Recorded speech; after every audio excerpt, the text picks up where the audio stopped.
I'm the luckiest guy in the world. I got to see the last case of killer smallpox in the world. I was in India this past year, and I may have seen the last cases of polio in the world. There's nothing that makes you feel more the blessing and the honor of working in a program like that than to know that something that horrible no longer exists. So I'm going to show you some dirty pictures. They are difficult to watch, but you should look at them with optimism, because the horror of these pictures will be matched by the uplifting quality of knowing that they no longer exist.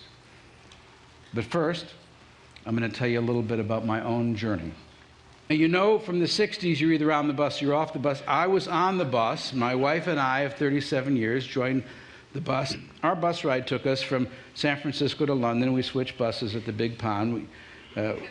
We then got on 2 more buses, and we drove through Turkey and Iran, Afghanistan, over the Khyber Pass into Pakistan. Like every other young doctor, this is us at the Khyber Pass, and that's our bus. We had some difficulty getting over the Khyber Pass, but we wound up in India. And then, like everyone else in our generation, we went to live in a Himalayan monastery. This is just like a residency program for those of you that are in medical school. And we studied with a wise man, our guru named Karoli Baba, who then told me to get rid of the dress, put on a 3-piece suit, go join the United Nations as a diplomat, and work for the World Health Organization. And he made an outrageous prediction that smallpox would be eradicated, and this was God's gift to humanity because of the hard work of dedicated scientists. And that prediction came true, and this little girl is Rahima Banu, and she was the last case of killer smallpox in the world. And this document is the certificate that the Global Commission signed certifying the world to have eradicated the first disease in history. The key to eradicating smallpox was early detection, early response. I'm going to ask you to repeat that. Early detection, early response. Can you say that? Early detection, early response. Smallpox was the worst disease in history. It killed more people than all the wars in history. In the last century, it killed 500 million people. More than you're reading about Larry Page already. Somebody reads very fast. In the year that Larry Page and Sergey Brin, with whom I have a certain affection and a new affiliation, in the year in which they were born, 2 million people died of smallpox. We declared smallpox eradicated in 1980. This is the most important slide that I've ever seen in public health, because it shows you to be the richest and the strongest and to be kings and queens of the world did not protect you from dying of smallpox. Never can you doubt that we are all in this together. But to see smallpox from the perspective of a sovereign is the wrong perspective. You should see it from the perspective of a mother watching her child develop this disease and standing by helplessly. Day 1, day 2, day 3, day 4, day 5, day 6. You're a mother and you're watching your child, and on day 6, you see pustules that become hard. Day 7, they show the classic scars of smallpox umbilication. Day 8. And Al Gore said earlier that the most photographed image in the world, the most printed image in the world, was that of the Earth. But this was in 1974, and as of that moment, this photograph was the photograph that was the most widely printed, because we printed 2 billion copies of this photograph, and we took them hand to hand, door to door, to show people and ask them if there was smallpox in their house, because that was our surveillance system. We didn't have Google. We didn't have web crawlers. We didn't have computers. By day 9, you look at this picture and you're horrified. I look at this picture and I say, thank God, because it's clear that this is only an ordinary case of smallpox, and I know this child will live. And by day 13, The lesions are scabbing, his eyelids are swollen, but you know this child has no other secondary infection. And by day 20, while he will be scarred for life, he will live.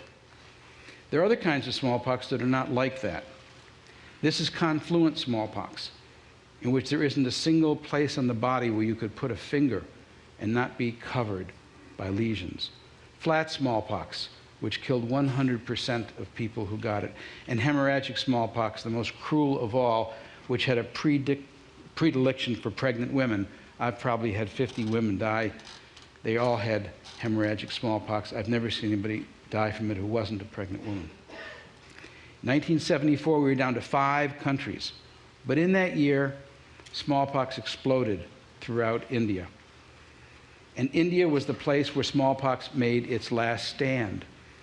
In 1974, India had a population of 600 million. There are 21 linguistic states in India, which is like saying 21 different countries. There are 20 million people on the road at any time, in buses and trains, walking, 500,000 villages, 120 million households, and none of them wanted to report if they had a case of smallpox in their house because they thought that smallpox was the visitation of a deity, Shitalama, the cooling mother, and it was wrong to bring strangers into your house when the deity was in the house. No incentive to report smallpox. It wasn't just India that had smallpox deities. Smallpox deities were prevalent all over the world. So how we eradicated smallpox was max vaccination wouldn't work. You could vaccinate everybody in India, but 1 year later there'd be 21 million new babies, which was then the population of Canada. It wouldn't do just to vaccinate everyone. You had to find every single case of smallpox in the world at the same time and draw a circle of immunity around it. And that's what we did.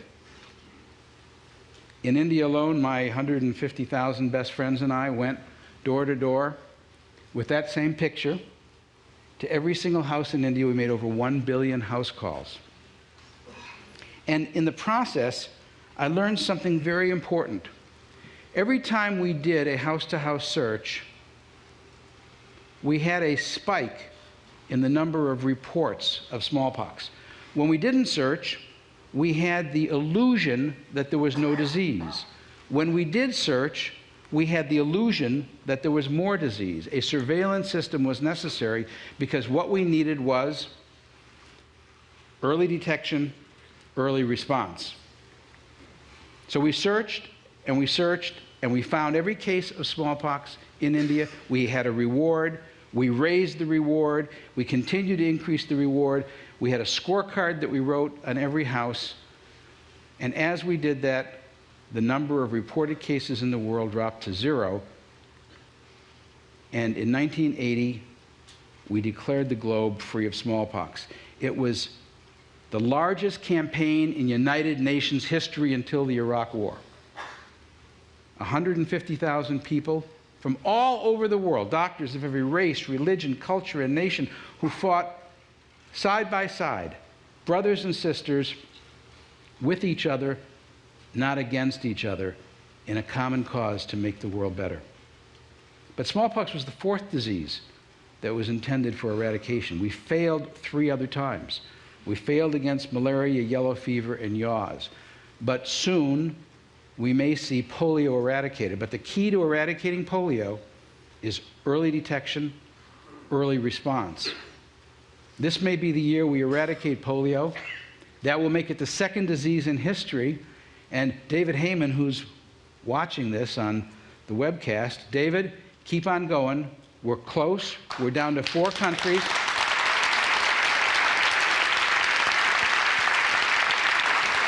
Bird flu, I stand here as a representative of all terrible things. This might be the worst. The key to preventing or mitigating pandemic bird flu is early detection and rapid response. We will not have a vaccine or adequate supplies of an antiviral to combat bird flu if it occurs in the next 3 years. WHO stages the progress of a pandemic. We are now at stage 3 on the pandemic alert stage, with just a little bit of human-to-human transmission, but no human-to-human-to-human sustained transmission. The moment WHO says we've moved to category 4, This will not be like Katrina. The world as we know it will stop. There'll be no airplanes flying. Would you get in an airplane with 250 people you didn't know coughing and sneezing when you knew that some of them might carry a disease that could kill you, for which you had no antivirals or vaccine? I did a study of the top epidemiologists in the world in October. I asked them, these are all fluologists and specialists in influenza, and I asked them the questions you'd like to ask them. What do you think the likelihood is that there'll be a pandemic? If it happens, how bad do you think it'll be? 15% said they thought there'd be a pandemic within 3 years. But much worse than that, 90% said they thought there'd be a pandemic within your children or your grandchildren's lifetime. And they thought that if there was a pandemic, 1 billion people would get sick. As many as 165 million people would die. There would be a global recession and depression as our just-in-time inventory system and the tight rubber band of globalization broke, and the cost to our economy of $1 to $3 trillion would be far worse for everyone than merely 100 million people dying, because so many more people would lose their job and their health care benefits that the consequences are almost unthinkable. And it's getting worse, because travel is getting so much better. Let me show you a simulation of what a pandemic looks like, so we know what we're talking about. Let's assume, for example, that the first case occurs in South Asia. It initially goes quite slowly. You get 2 or 3 discrete locations. Then there'll be secondary outbreaks. And the disease will spread from country to country so fast that you won't know what hit you. Within 3 weeks, it will be everywhere in the world. Now, if we had an undo button, and we could go back and isolate it and grab it when it first started, if we could find it early and we had early detection and early response, and we could put each one of those viruses in jail, that's the only way to deal with something like a pandemic. But there's an organization that has been able to find a way to learn when the first cases occur, and that is called GPHIN. It's the Global Public Health Information Network. And that simulation that I showed you that you thought was bird flu, that was SARS. And SARS is the pandemic that did not occur. And it didn't occur because GPHIN found the epidemic of the pandemic to be of SARS 3 months before WHO actually announced it. And because of that, we were able to stop the SARS pandemic. And I think we owe a great debt of gratitude to GPHIN.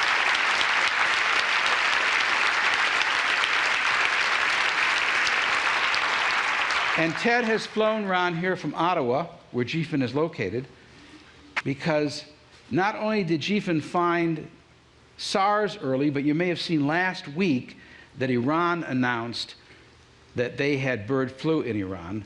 But GPHIN found the bird flu in Iran, not February 14th, but last September. We need an early warning system to protect us against the things that are humanity's worst nightmare. And so my TED Wish is based on the common denominator of these experiences: smallpox, early detection, early response; blindness, polio, early detection, early response; pandemic bird flu, early detection, early response. It is a litany. It is so obvious that our only way of dealing with these new diseases is to find them early and to kill them before they spread. So my TED Wish is for you to help build a global system, an early warning system, to protect us against humanity's worst nightmares. And instead then becomes our mantra. So instead of a hidden pandemic of bird flu, we find it and immediately contain it. Instead of a novel virus caused by bioterror or bioerror or shift or drift, we find it and we contain it. Instead of industrial accidents like oil spills or the catastrophe in Bhopal, we find them and we respond to them. Instead of famine, hidden until it is too late, we detect it and we respond. And instead of a system which is owned by a government and hidden in the bowels of government, let's build an early detection system that's freely available to anyone in the world in their own language. Let's make it transparent, non-governmental, not owned by any single country or company, housed in a neutral country with redundant backup in a different time zone and a different continent. And let's build it on GFIN. Let's start with GFIN. Let's increase the websites that they crawl from 20,000 to 20 million. Let's increase the languages they crawl from 7 to 70 or more. Let's build in outbound confirmation messages using text messages or SMS or instant messaging to find out from people who are within 100 meters of the rumor that you hear if it is in fact valid. And let's add satellite confirmation, and we'll add Gapminder's amazing graphics to the front end, and we'll grow it as a moral force in the world, finding out those terrible things before anybody else knows about them and sending our response to them. So that next year, instead of us meeting here lamenting how many terrible things there are in the world, we will have pulled together, used the unique skills and the magic of this community, and be proud that we have done everything we can to stop pandemics, other catastrophes, and change the world beginning right now. So, can you find diseases early by crawling the web? Of course you can. Can you find them even earlier than GFIN does now? Of course you can. You saw that they found SARS using their Chinese web crawler a full 6 weeks before they found it using their English web crawler. Well, they're only crawling in 7 languages. These bad viruses really don't have any intention of showing up first in English or Spanish or French.